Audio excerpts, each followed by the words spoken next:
முடிவின் துவக்கம் இந்த நிகழ்ச்சிக்கு உங்களை வரவேற்கிறேன். போன எபிசோடில் நம்ம பைபிள் ஸ்டடியை குறித்து பார்த்தோம். கடந்த சில எபிசோட்ஸில் ஆர்டர் ஆஃப் சர்வீஸ் ஆராதனை கிரமங்களை குறித்து அநேக காரியங்களை ஒன்றொன்னா டிஸ்கஸ் பண்ணுறோம். போன எபிசோடில் பைபிள் ஸ்டடியை குறித்து அது ஒரு சபைக்கு எவ்வளோ முக்கியம் அப்படின்றத டிஸ்கஸ் பண்ணினோம். கடைசியாக சத்தியவேத தியானம் பைபிள் ஸ்டடி என்பது ஒவ்வொரு தனிநபருடைய வாழ்க்கையில் பைபிள் ஸ்டடி என்பது எவ்வளவு முக்கியம் அப்படின்ற கேள்வியோடு முடித்திருந்தோம். இன்றைக்கு அந்த கேள்வியுடைய தொடர்ச்சியாக சகோதரரோடு அநேக காரியங்களை டிஸ்கஸ் பண்ணலாம். Praise the Lord brother. நம்ம போன எபிசோடில் பைபிள் ஸ்டடியை குறித்து அந்த பைபிள் ஸ்டடி சர்ச்சில் எவ்வளோ இம்பார்ட்டன்ட்னு பார்த்தோம். கடைசியாக நான் உங்களை ஒரு கேள்வி கேட்டேன். ஒரு தனிநபருடைய வாழ்க்கையில் பைபிள் ஸ்டடி என்பது எவ்வளோ முக்கியமானது. ஸோ அந்த நபருடைய பர்சனல் லைஃப்பில் பைபிள் ஸ்டடி என்பது எவ்வளவு இம்பார்ட்டண்ட் அப்படின்னு நீங்கள் சொன்னீங்கன்னா அது ஹெல்ப்ஃபுல்லாக இருக்கும். இப்போது பர்சனலாக நம்ம படிக்கிறது வந்து பைபிள் ஸ்டடி அப்படிங்கிறது வந்து இப்போ நம்ம பைபிள் ஸ்டடி அப்படின்னாலே பொதுவாக நம்ம என்ன சொல்கிறோம், சர்ச்சில் எடுக்கிறது அப்படிங்கிறோம். இப்போ நம்ம பைபிளை ஸ்டடி பண்ணுறோம், அதுவும் ஒரு வகையான பைபிள் ஸ்டடி தான். நான் ஏன் இந்த கொஷின் கேட்டேன்னா பிரதர், நிறைய பிலீவர்ஸ் வந்து பாஸ்டர் மேலே தான் கம்ப்ளைண்ட்டே சொல்கிறாங்க. நம்ம பாஸ்டர் மேலே கம்ப்ளைண்ட் பண்ணுறதை விட பர்சனலாக பைபிள் ஸ்டடி பண்ணுறது அவ்வளோ இம்பார்ட்டண்ட். ஸோ அதனால தான் அந்த கேள்வியை நான் கேட்டேன். இதுவும் ஒரு செயின் ஆஃப் பிரச்சனை தான். ஏன்னா ஒரு மெய்ப்பன் வந்து போதகராக இருக்கணுன்ற அவசியம் இல்லை, ஆனால் இருந்தால் நல்லது. ஆமாம். உதாரணமாக ஒரு சபையுடைய ஊழியத்துக்கு 5 வேணும் நம்ம பார்த்தோம். அதில் ஒரு போதகர் வந்து மெய்ப்பர் போதகர் 2 வேலையும் பார்க்கணும்.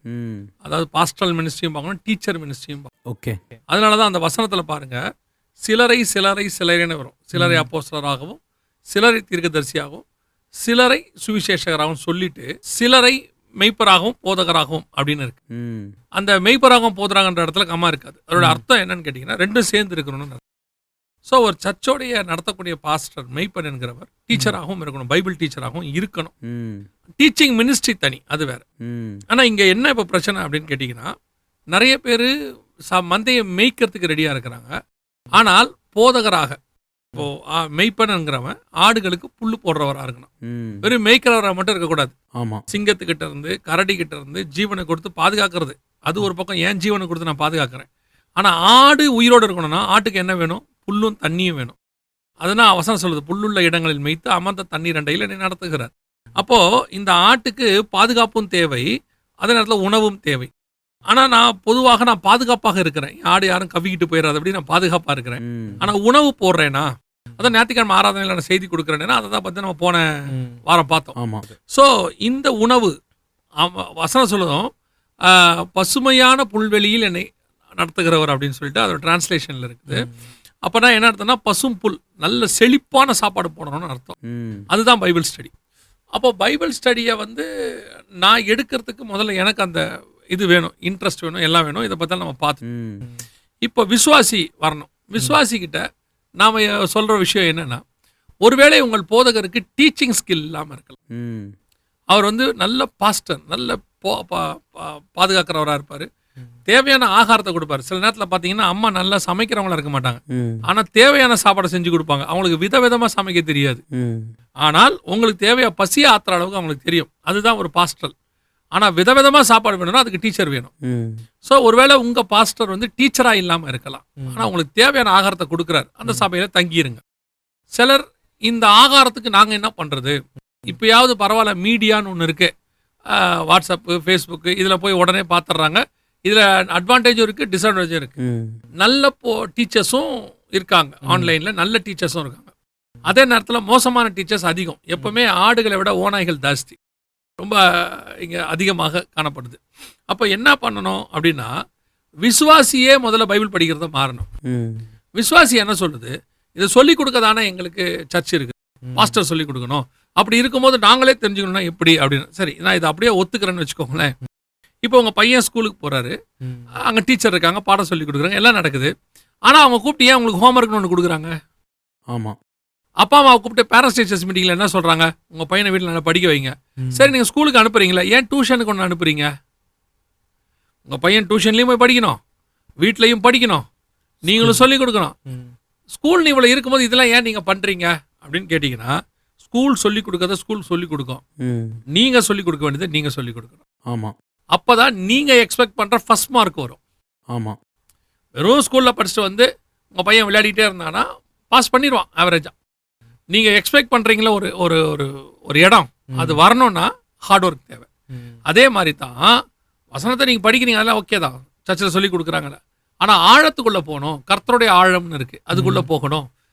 வசனத்தில் உள்ள காரியத்தை தெரிஞ்சு கொள்ளணும், அதை அப்படியே உள் வாங்கணும் இல்லையா? இப்போ சாதாரணமாக வாக்கிங் போகிறவங்களுக்கும் இந்த பாக்ஸிங் ஸ்போர்ட்ஸில் இருக்கிறவங்க வாக்கிங் போகிறதுக்கும் டிஃப்ரென்ஸ் இருக்குது. ஆமாம். இவர் சும்மா காலையில் தண்ணி பாட்டில் கையில் எடுத்துகிட்டு வாக்கிங் போயிடுவார், சுகர் குறையணும்னு. பட் அவர் பார்த்தீங்கன்னா ஒரு டயட் ஒன்று வச்சு காலையில் முளைக்கட்டின பயிர் சாப்பிடுவார், அப்புறம் எக்கு பச்சையாக குடிப்பார், அப்புறம் வந்துட்டு கலோரிஸ் எவ்வளோ இருக்குன்னு செக் பண்ணுவார், எல்லாம் பண்ணுவார். ஆனால் இவரும் வாக்கிங் போகிறாரு, இவரும் வாக்கிங் போகிறாரு. ஆனால் இவருடைய மோட்டிவ் சும்மா போயிட்டு வந்துக்கிட்டு இருக்காரு, உடம்பு ஹெல்த்தியாக இருக்கணும் அப்படின்னு. ஆனால் இவருடைய மோட்டிவ் எதுலேயோ சக்ஸஸ் பண்ணணும். இதே மாதிரி தான் உங்கள் வேதத்தை நீங்கள் தியானிக்கிறதுல உங்களுக்கு தேவையான காரியங்களை படிக்கிறேன், ஏதோ ஓகே போதும்பா அப்படின்னு. ஆனால் ஒரு ஒரு அட்டைன் பண்ணணும், ஒரு இடத்த நீங்கள் ரீச் பண்ணணும், கர்த்தர்கிட்ட ஒரு வரத்தை வாங்கணும், இல்லை கர்த்தர் உங்களை எடுத்து பயன்படுத்தணும் அப்படின்னு நீங்கள் முடிவு பண்ணிட்டீங்கன்னு வச்சுக்கோங்களேன், நீங்கள் என்ன பண்ணுவீங்கன்னா ஹார்ட் ஒர்க் பண்ணி. அதைத்தான் சங்கீதக்காரர் சொல்கிறாரு, இரவும் பகலும் கர்த்தருடைய வேதத்தில் தியானமாக இருக்கிற மனுஷன் பாக்கியம். வயசானவர் வாக்கிங் போகிறாருன்னா அவர் உடம்பு நல்லா இருக்கணுன்றதுக்காக. ஆனால் நல்லா சாதிக்கிறவங்க பாருங்கள், வயசானவர் போக மாட்டார், யங்ஸ்டர் போவார். அவர் ஜாக்கிங் போவார், வாக்கிங் போவார், எக்ஸசைஸ் பண்ணுவார். எதுக்காகனா அவர் சாதிக்கிறவர். அப்போ உங்கள் வேதத்திலேருந்து நீங்கள் மகத்துவத்தை தெரிஞ்சுக்கணும், ஆழத்துக்குள்ளே போகணும், அநேகருக்கு நீங்கள் பிரயோஜனமாக மாறணும் அப்படின்னா நீங்கள் கண்டிப்பாக என்ன படிக்க வேண்டியிருக்கு? வேதத்தை படிக்க வேண்டியிருக்கு. அப்போது மற்றவங்களாம் வேதத்தை சண்டே சர்வீஸோட போதுமா அப்படின்னு கேட்டிங்கன்னா, இன்றைக்கு உள்ள காலகட்டத்துக்கு சபைகளில் இருக்கிற நேரத்தில் அவளை எடுக்க முடியறதில்ல. முந்தியெல்லாம் 3 hours 4 hours ஆராதனை நடக்கும், இப்போ 1.5 மணி நேரம் 2 மணி நேரம் தான் நடக்குது இல்லையா? ஸோ வீட்டில் உட்காந்து வசனத்தை தியானிக்க வேண்டியது உங்களுடைய கடமை. இப்போ திடீர்னு சர்ச் நடத்த முடியாமல் லாக்டவுன் மாதிரி வருதுன்னு வச்சுக்கோங்க, கோவிட் பீரியட்ல வந்த மாதிரி. அப்போ சர்ச்சில் இருந்து எடுக்க முடியாது.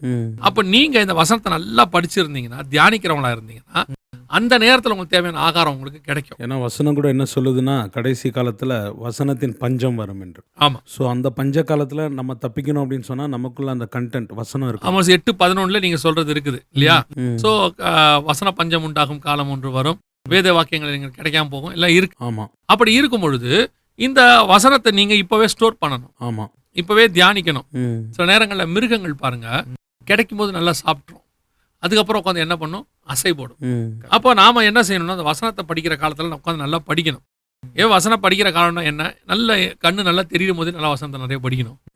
நல்லா உட்காந்து படித்தா தூக்கம் வராத காலத்தில் நல்லா உட்காந்து படிக்கணும். இதை தியானிக்கிற நைட்டு கொஞ்சம் 11 மணி வரைக்கும் முழிக்க முடியும், உட்காந்து நல்லா வசனத்தை படிக்கணும், ஜெபம் பண்ணணும். இல்லை வேலைக்கெல்லாம் போயிட்டு வந்து கொஞ்சம் நேரம் மொக்கைக்கெல்லாம் கழுவிட்டு உட்காந்து படிக்கணும். ஒரு நாள் உங்களால் முடியாத காலம் ஒன்று வரும், கண்ணு தெரியாது, ஆமாம், ரொம்ப படிக்க முடியாது, கண்ணு வலிக்கும், தூக்கம் வரும், டயர்டாவீங்க, 70-60 வயசு ஆகும். அந்த காலத்தில் இப்போ நீங்கள் பண்ண வச்ச ஸ்டோரேஜ் இருக்குல்ல, அது உங்களை காப்பாற்றும். ஆனால் நிறைய பேர் என்ன தப்பு பண்ணுறாங்கன்னா, பிரதர் எங்களுக்கு வேலை இருக்குது, நாங்கள் பிஸியாக இருக்கோம், டைம் இல்லை அப்படின்னு சொல்லி போஸ்ட்போன் பண்ணுறாங்க. நீங்கள் சொன்னீங்க நம்ம நல்லா இருக்கிற நேரத்தில் படிக்கணும், ரிட்டையர்மெண்ட் டைமில் அது ஹெல்ப் பண்ணும் அப்படின்னு சொன்னீங்க. ஆனால் பட் நிறைய பேருடைய மைண்ட் செட் எப்படி இருக்குன்னா, சம்பாதிக்கிற காலத்தில் உலகத்தில் நல்லா சம்பாதிச்சு ரிட்டையர்ட் ஆன பிறகு நம்ம நல்லா உட்காந்து பைபிள் படிக்கலாம்னு யோசிக்கிறாங்க. அப்போ தான் உட்காந்து அதாவது வயசான காலம் தான் பைபிள் படிக்கிற காலம் நினச்சி வச்சிருக்கிறாங்க. ஆமாம். நான் ஒரு இடத்துல ஒர்க் பண்ணிட்டு இருந்தேன். அப்போ மண்டே கேட்குறேன், அந்த பையனை, ஒரு பையன் ரெகுலராக வருவான், அவனை கேட்குறேன், என்ன தம்பி சண்டே சர்ச்சுக்கு போனியா அப்படின்னு. அவன் சொல்கிறான், நான் எனக்கு தான் இன்னும் வயசே ஆகலையே, நான் கிழவனான தானே போகணும், எங்கள் ஊரில் கிழவங்க தான் போடுவாங்க சர்ச்சுக்குன்னு சொல்கிறான்.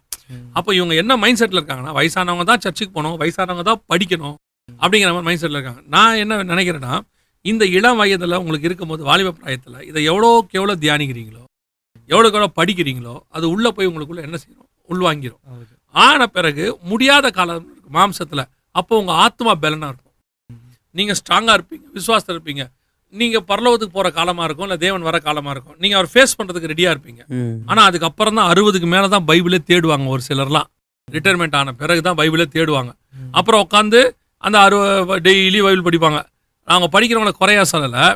ஆனால் அதுக்கப்புறம் என்ன சொல்லுவாங்கன்னா, தியானிக்கிற காலத்துலாம் தியானிக்கல. ஏங்க ஒரு சிலர்லாம் பார்த்து கேட்பாங்க, எப்படி பிரதர் இந்த மாதிரி விஷயம்லாம் நீங்கள் தியானிக்கிறீங்க அப்படின்னு கேட்பாங்க வயசானவங்க.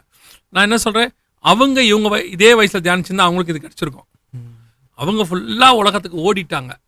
இப்போ படிக்கிறது நல்லதான், வேணான்னு சொல்லுறேன். ஆனால் இப்போ இருக்க யங்ஸ்டர்ஸ் இப்போவே ஆரம்பிச்சிருங்க. டைம் கிடைக்கும் போது உட்காந்து கொஞ்ச நேரம் படிங்க.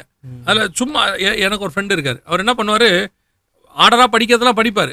நம்ம கூட உட்காந்துருக்காருன்னா பைபிள் எப்பவும் கையில் வச்சிருப்பார். ஏதாவது இருக்காருன்னா இப்படி திறப்பார். எப்படியும் ஒரு வசனத்தை பார்த்துட்டே இருப்பார். என்ன பிரதர்னா சொல்லுங்க அப்படிம்பார். அவர் என்னத்தை படிக்கிறாருலாம் கிடையாது. அவர் வசனத்தை எடுத்து அந்த வசனத்தை படிச்சுக்கிட்டே இருப்பார்.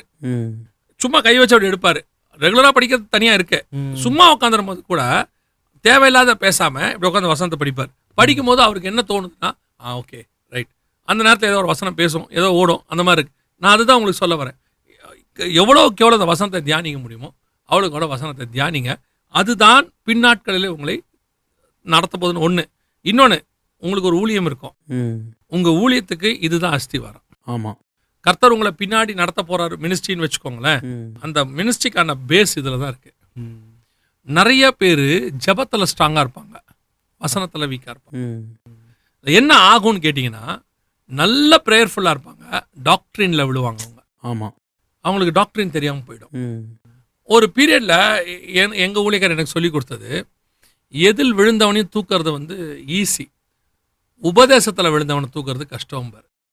அந்த மாதிரி தான் டாக்ட்ரினில் போயிடும். அப்போ நாம் டாக்ட்ரினுங்கிறது இன்னொரு ஜென்ரேஷனை உருவாக்குறது. அப்போ நான் இதில் ஸ்ட்ராங்காக இருந்தால் தான் இன்னொரு ஜென்ரேஷன் என்ன பண்ண முடியும், உருவாக்க முடியும். நானே இதில் ஸ்ட்ராங்காக இல்லைன்னா எனக்கு பிறக்கிற குழந்தை எப்படி இருக்கும்? அதுவும் வீக்காக தான் இருக்கும். சில நேரத்தில் பார்த்தீங்கன்னா அவங்க பிள்ளை வீக்காக இருந்துச்சுன்னா உங்களுடையதான டிஎன்ஏ ஊற்றி அவங்க ஆராய்ச்சி பண்ண ஆரம்பிப்பாங்க. உங்களுக்கு சுகர் இருக்கா, உங்களுக்கு பிபி இருக்கா, ஏன் பிள்ளைக்கு இப்படி வந்துச்சு, உங்ககிட்ட தான் அங்கே வரும். உங்களுடைய வீக்னஸ் உங்கள் பிள்ளைக்கும் வரதுக்கு வாய்ப்பு இருக்குது. நீங்கள் இதில் ஸ்ட்ராங்காக இருந்தீங்கன்னா உங்கள் பிள்ளையும் அதில் ஸ்ட்ராங்காக இருக்கும். இந்த ஒரு காலத்தில் பிரதர், ஏன் நிறைய பேர் கள்ள உபதேசத்தில் மாட்டுறாங்க அப்படின்னா, அவங்களுக்கு பர்சனல் பைபிள் ஸ்டடி இல்லை. எனக்கு வேதத்தில் ரொம்ப ஆச்சரியம் என்னென்னா, பெரேயா பட்டணத்தை குறித்து வசனம். பெரேயா பட்டணத்தார் என்ன பண்ணுறாங்க அப்படின்னா, பவுல் பிரசங்கம் பண்ண பிற்பாடும் அவர் ப்ரீச் பண்ணது கரெக்டாக இல்லையா அப்படின்னு அவங்க செக் பண்ணி பார்க்குறாங்க. அங்கே பிரசங்கம் பண்ணது பவுல். அப்படியாப்பட்ட பவுல் பிரசங்கம் பண்ணும்போதே பெரேயா பட்டணத்தார் அந்த அளவுக்கு அவங்க வசனத்தை தியானிக்கிறாங்க. அங்கே என்ன அந்த இடத்துல சொல்லுன்னு கேட்டிங்கன்னா, தெஸ்னோக்கரை பார்க்கிலும்னு இருக்கும்.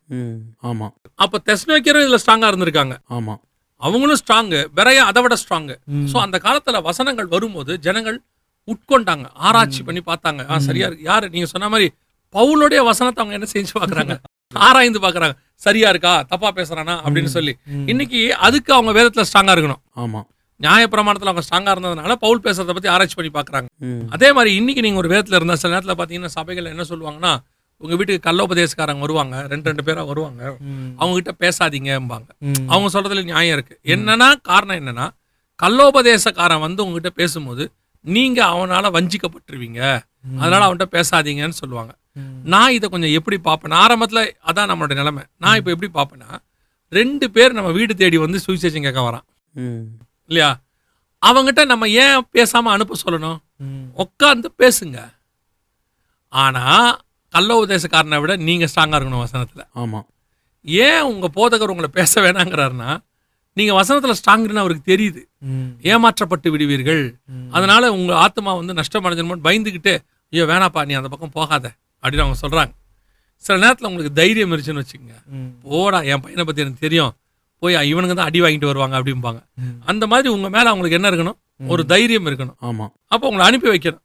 அனுப்பி வச்ச உடனே அவங்க 2 பேரும் வந்தாங்கன்னா கடைசியில் அவங்க சொல்லிட்டு போனோம், கொஞ்சம் குறைய நீங்கள் உங்களை போல எங்களை மாற்ற பார்க்குறீங்கன்ட்டு அவன் போயிடணும். ஆமாம். அப்போ அந்த அளவுக்கு விசுவாசி என்னவா இருக்கணும், ஸ்ட்ராங்கா. இதை ஒரு சபையால மட்டும் செய்ய முடியாது. சபை உங்களுக்கு ஒரு விதை போடும். பரிசுத்த ஆவி என்கிற தண்ணி ஊற்றப்பட்டிருக்கு உங்களுக்குள்ள, முளைக்க வைக்க வேண்டியது உங்களுடைய பொறுப்பு. ஏன்னா தோட்டத்தை பாதுகாக்கிறது உங்களுடைய வேலை தான். நீங்க வசனத்தை தியானிக்கணும். சங்கீதக்காரன் சொல்றாரு, இரவும் பகலும் தியானிக்கிறேன். எனக்கு என்ன ஆச்சரியம்னா பிரதர், தாவீது, இந்த ஒரு சங்கீதத்தை எழுதினவர் தாவீது. அவர் ஒரு ராஜா. ஒரு ராஜானா எவ்வளோ வேலை இருக்கும். இதற்கு நடுவில் அவர் சொல்கிறாரு, இரவும் பகலும் சத்தியவேதத்தை தியானம் பண்ணுகிறவன் பாக்கியவான். ஸோ அப்படி ஒரு ராஜாவுக்கு நம்மளை கம்பேர் பண்ணால் நம்ம அவ்வளோ பிஸியாக இருக்கிறதுக்கு சான்ஸே இல்லை. அதை நீங்கள் எங்கே பார்க்கலான்னு பார்த்தீங்கன்னா, 1967 ஒரு வார் நடந்தது. 5 days வார்ன்னு சொல்லுவாங்க, 6 days வார்ன்னு சொல்லுவாங்க, யாம் கியூப்பர் வார் அப்படின்னு சொல்லுவாங்க. இஸ்ரேலுக்கும் அரபு நாடுகளுக்கும் நடந்தது. அந்த வார் முடியும் போது பார்த்தீங்கன்னா, ராணுவ வீரர்கள் கையில் தோரா வச்சுருந்தாங்க. ராணுவ வீரர்கள் கையில் என்ன வச்சுருக்கணும், ரைஃபிள்ஸ், ஆயுதங்கள் தானே வச்சுருக்கணும். இவங்க பைபிள் வச்சுருக்கணும். இவங்களோட பைபிளும் இருந்தது. எத்தனையோ ராணுவத்தில் பார்த்தீங்கன்னா ராணுவ வீரர்கள் உட்காந்து பைபிள் வாசிச்சுட்டு இருப்பாங்க. வார் ஃப்ரண்ட்டில், யுத்தம் இல்லாத நேரத்தில், அமைதியாக இருக்கிற நேரத்தில் உட்காந்து பைபிள் வாசிச்சுட்டு இருப்பாங்க. எதுக்கு நான் உங்களுக்கு சொல்ல வரேன், அந்த பழக்கம் வந்து தாவீதுகிட்ட இருந்து இவங்களுக்கு வந்திருக்கு, இஸ்ரேல்காரங்களுக்கு. அவன் தான் இருக்கிறதுலே அதிகமாக யுத்தம் பண்ணவன். ஆமாம். அவன் பயங்கரமாக சண்டை போட்டுருக்கிறார். ஆமாம். அந்த தாவீது அவ்வளோ சண்டைக்கு நடுவில் பைபிள் வாசிருக்காரு இரவும் பகலும். ஸோ அவர் போகும்போதெல்லாம் ஜெபம் பண்ணிட்டு பைபிள் வாசிட்டு கையில் எடுத்துகிட்டு போயிடுவார் போல, போகிற இடத்துக்குலாம் தோற மாதிரி ஒன்று எடுத்துகிட்டு போயிடுவார் போல. எடுத்துகிட்டு போயிட்டு இப்படி வாசிக்கிட்டே இருப்பார், சண்டை போடுவார், மிச்ச நேரத்தில் உட்காந்து பைபிள் வாசிப்பார். இன்னைக்கு நாம் சொல்கிற ஒரு பெரிய வார்த்தை, யூஸ்லெஸ் வார்த்தை, பிஸி. நம்ம எதுக்கு எடுத்தாலும் ரொம்ப பிஸி, ரொம்ப பிஸி. என்ன ரொம்ப பிஸியாக இருக்கிறோம் அப்படின்னு சொல்லி பார்த்தீங்கன்னா, தேவையானதுக்கு 8 மணி நேரம் தான் வேலை செஞ்சுருப்போம் ஓவராலாக எடுத்தோம்னா. பர் டே மார்னிங்லேருந்து நைட் படுக்க போகிறதுக்குள்ள உங்களுடைய தேவை, சம்பாதிக்கும், சாப்பாட்டு, அந்த காரியங்களுக்கு எதுக்குன்னு பார்த்தீங்கன்னா ஒரு 8 ஹவர்ஸ் ஒர்க் பண்ணியிருப்பீங்க. மிச்ச நேரம் எல்லாம் பார்த்தீங்கன்னா வெட்டியாக தான் இருந்திருக்கும். யார் கூட பேசிட்டு இருந்திருப்போம், செல்ஃபோன் பார்த்துருப்போம், வாட்ஸ்அப் பண்ணியிருப்போம், ஃபேஸ்புக் பார்த்துருப்போம், ட்விட்டரில் இருந்திருப்போம், எங்கேயாவது யார் கூட உட்காந்து சேட் பண்ணியிருப்போம். இப்படியே தான் போயிட்டுருக்கோம். சங்கீதக்காரத்தை எல்லாத்தையும் ஒழிச்சிடறான். இந்த இந்த யுத்தம் பண்ணுற நேரத்தில் யுத்தம் பண்ணுறாரு, அரசாட்சி பண்ண அரசு, மற்ற நேரம் எல்லாத்தையும் அவரே சொல்லிடுறாரு. துன்மார்க்கருடைய ஆலோசனையில் நடவாமலும், பாவியினுடைய வழியில் நில்லாமலும், பரியாசக்காரர் உட்காரும் இடத்தில் உட்காராமலும். அவன் என்ன பண்ணுறான்னு கேட்டிங்கன்னு சொன்னால் மற்ற விஷயங்கள் எல்லாத்தையும் அவாய்ட் பண்ணிடுறான். உட்காந்து அரட்டை அடிக்குது, அது பண்ணுறது, இது பண்ணுறது எல்லாத்தையும் அவாய்ட் பண்ணிவிட்டு அந்த நேரம் முழுக்க பைபிளை இதெல்லாம் பண்ணாமலும் கர்த்தருடைய வேதத்தில் இரவும் பகலும் தியானமாக இருக்கிற மனுஷன் பாக்கியவன். அவன் நமக்கு என்ன சொல்லி கொடுக்குறான்னா, இப்படி வச்சுக்கோங்க. வாட்ஸ்அப்பில் உட்காந்து தேவையில்லாமல் மெசேஜ் அனுப்புவதை காட்டிலும், ஃபேஸ்புக் ட்விட்டரில் டைம் ஸ்பெண்ட் பண்ணுவதை பார்க்கிலும், டீ கடையில் உட்காந்து நண்பர்களோடு கூட அரட்டை அடிப்பதை பார்க்கிலும், நான் கர்த்தருடைய வேதத்தில் இதெல்லாத்தையும், இந்த டைம் எல்லாத்தையும் இதுக்கு செலவு பண்ணுறான்றான். ராஜா அதை பண்ணியிருக்கிறாரு அவ்வளோ பிஸி ஷெடியூலுக்கு நடுவில். இன்னைக்கு பிஸி ஷெடியூலே கிடையாது, நமக்கு ஷெடியூல் தான் இருக்குது. என்ன பிரச்சனைனா பிரதர், எதுக்கு ப்ரையாரிட்டி கொடுக்கணும்னு ஜனங்களுக்கு தெரியல. நீங்கள் சொன்ன மாதிரி வேறு விஷயத்துக்கு நம்ம 24 ஹவர்ஸ் கண்டினியூ பிஸியாக இருக்க வாய்ப்பு இல்லை.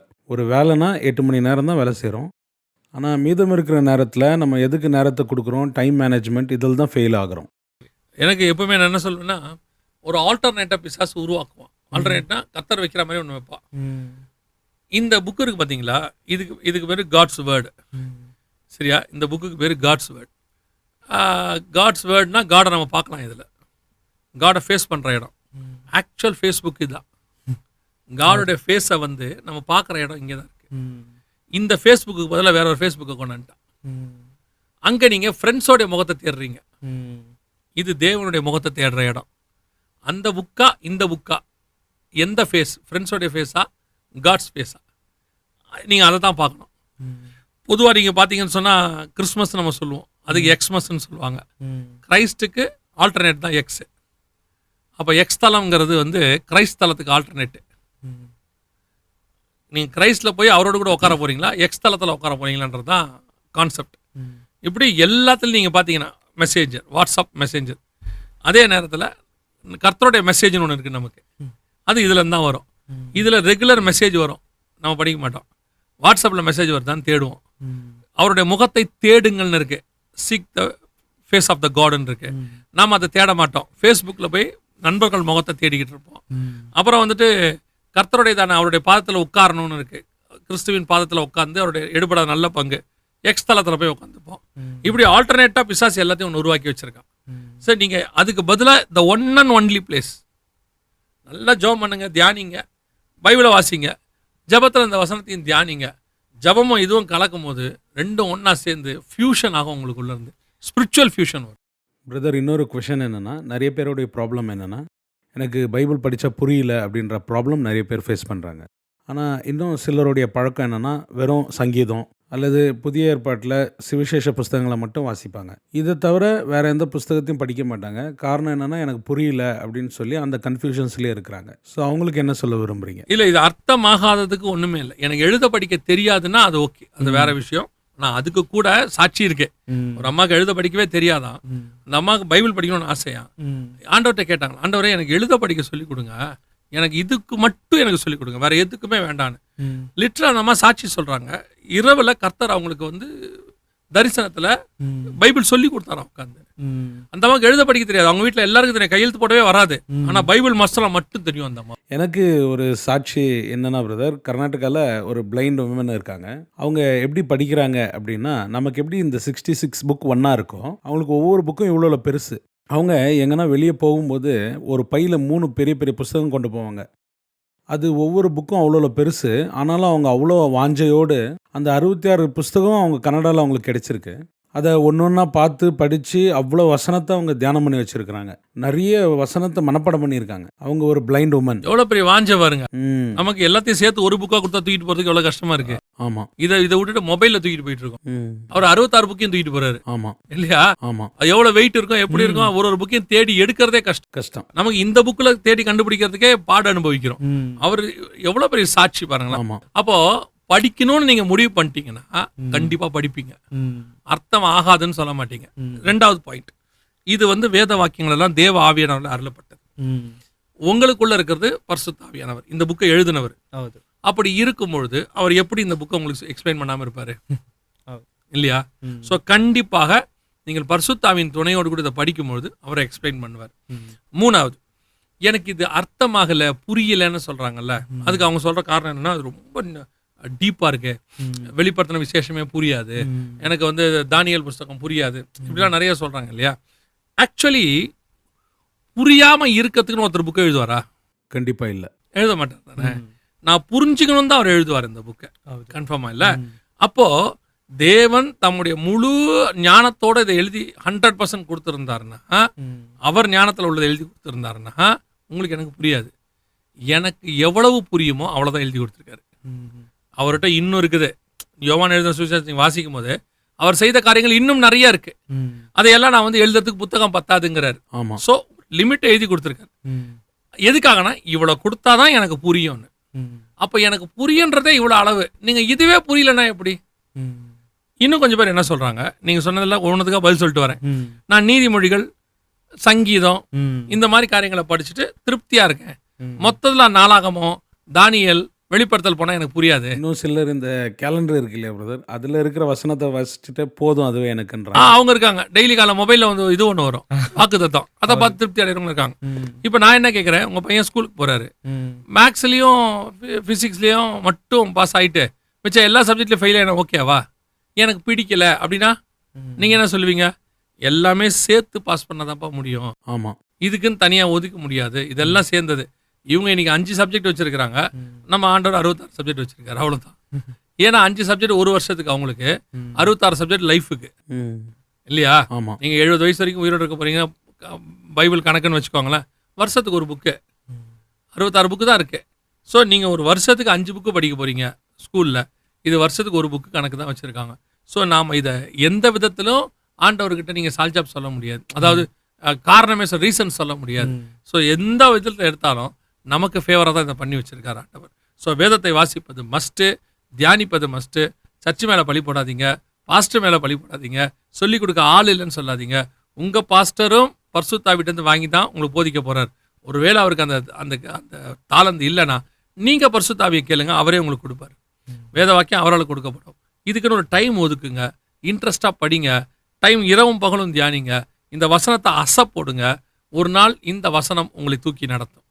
இது நீங்கள் நடக்க முடியாமல் உட்கார்ந்த பிறகு படிக்க வேண்டிய புஸ்தகம் அல்ல. நான் நடக்க முடியாமல் உட்காரும் போது எனக்கு தேவையான சேர் இந்த புஸ்தகம், தாங்குகிற புஸ்தகம் இது. அப்போ நான் இப்போவே படிக்கணும், ஆவலாக உட்கொள்ளணும். எவ்வளோக்கு எவ்வளோ செய்யணும் அவ்வளோக்கு அவ்வளோ இந்த வசனம் எனக்கு தாங்க. ரொம்ப சந்தோஷம் பிரதர். ஒரு பைபிள் ஸ்டடி எவ்வளோ இம்பார்ட்டண்ட் அப்படின்னு போன 2 எபிசோடில் இருந்தோம் ரொம்ப அழகாக எங்களுக்கு சொல்லி கொடுத்தீங்க. ஏன்னா இந்த ஒரு காலத்தில் எல்லா கள்ள உபதேசத்துலேருந்து நம்மளை தப்பிவிக்கிறது கர்த்தருடைய வார்த்தை தான். அது தனிப்பட்ட வாழ்க்கைக்கு எவ்வளோ முக்கியம்னு ரொம்ப அழகாக சொன்னீங்க. ஸோ இந்த எபிசோட் முடிப்பதற்கு முன்பதாக நம்ம நிகழ்ச்சியை பார்க்குற நம்முடைய எல்லா நேயர்களுக்காக ஒரு சின்ன ஜெபத்தை நீங்கள் ஏறெடுக்கும்படியாக கேட்டுக்கிறேன். நல்ல தகப்பனே, சர்வ வல்லமையுள்ள ஆண்டவரே, இந்த ஜெபத்தில் ஈடுபட்டிருக்கிற எங்களோடு கூட சேர்ந்து ஜெபிக்கிற எல்லாருக்காக நாங்கள் ஜெபிக்கிறோம். வேத வாக்கியத்தை ஆண்டவரை தியானிக்கும் பொழுது ஆண்டவரை ஆராய்ந்து பார்க்க சொல்லியிருக்கிறீர், அதில் நித்திய ஜீவன் உண்டு என்று சொன்னீர். ஆண்டவரே, எங்கள் ஜனங்கள் அதை ஆராயும் போது, தியானிக்கும் போது நித்திய ஜீவனுக்குரிய வார்த்தைகளை எங்கள் ஜனங்களுக்கு மத்தியில் நீர் அனுப்பும்படி நாங்கள் ஜெபிக்கிறோம். வசனத்தின் ஆழத்துக்குள்ளே கடந்து போகட்டும், சாரத்தை பெற்றுக்கொள்ளட்டும். யார் யாரெல்லாம் அந்த வசனத்தை தியானிக்கிறாங்களோ எல்லாருக்குள்ளேயும் கர்த்தருடைய வல்லமை இறங்கும்படி நாங்கள் ஜெபிக்கிறோம். மகிமை இறங்கட்டும், வெளிப்பாடுகள் வரட்டும், ஜனங்கள் உமக்குள்ளே தேர்ச்சி பெறட்டும், கண்மலையின் மேல் கட்டப்பட்ட வீடாக மாறட்டும். ஒவ்வொரு திருச்சபையும் வசனத்தினால் மூடப்படுவதாக ஆண்டவரே மகிமை மூடட்டும். ஆசீர்வதி இயேசு கிறிஸ்துவின் நாமத்தில் பிதாவே, ஆமென். ஆமென்.